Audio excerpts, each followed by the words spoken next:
निम्नलिखित अवतरणों की संदर्भ सहित व्याख्या कीजिए। यह आत्महत्या होगी प्रतिध्वनि इस पूरी संस्कृति में, दर्शन में, धर्म में, कलाओं में, शासन व्यवस्था में आत्मघात होगा बस अंतिम लक्ष्य मानव का। उत्तर, संदर्भ व प्रसंग। उपयुक्त पंक्तियां धर्मवीर भारती की सुप्रसिद्ध नाट्य काव्य अंधा युग से अवतरित है। महाभारत युद्ध के प्रसंग को आधार बनाते हुए नाटककार ने द्वितीय विश्व युद्धोत्तर परिस्थितियों और मनस्थितियों को उभारा है।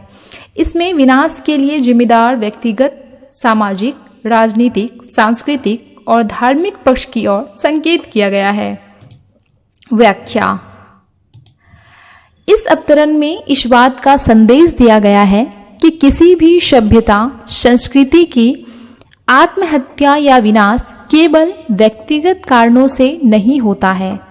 इसके लिए व्यक्तिगत कारणों के साथ साथ सामाजिक, सांस्कृतिक, राजनीतिक और धार्मिक परिदृश्य भी जिम्मेदार होता है। यह आत्महत्या या विनाश केवल व्यक्ति का नहीं होकर अपितु समस्त सभ्यता, संस्कृति की होती है।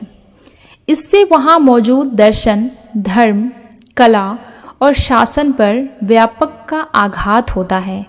इसके कारण न केवल सुख, समृद्धि और शांति का क्षरण होता है, वरन मानवीय मूल्यों का भी ह्रास होता है। अविवेकपूर्ण युद्ध के कारण सदैव विनाश ही होता आया है। केवल स्वयं के स्वार्थ सिद्धि के बजाय समाज के सुख, समृद्धि और शांति के लिए सोचना चाहिए। अपने अपने उत्तरदायित्व और मानवीय मूल्यों का पालन करते हुए बेहतर समाज और संस्कृति के निर्माण का प्रयास करना चाहिए।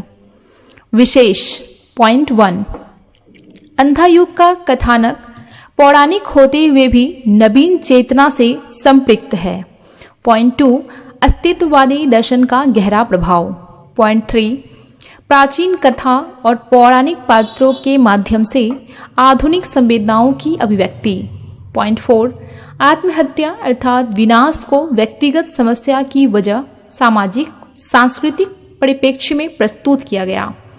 पॉइंट 4, युद्ध से उत्पन्न होने वाली मूल्यहीनता, अमानवीयता, विकृति, कुंठा तथा व्यक्तिक और सामूहिक विघटन का सचित्र चित्रण। पॉइंट 6, सरस और सहज काव्यात्मक तथा बिंबात्मक भाषा के माध्यम से प्रस्तुति। प्रासंगिकता।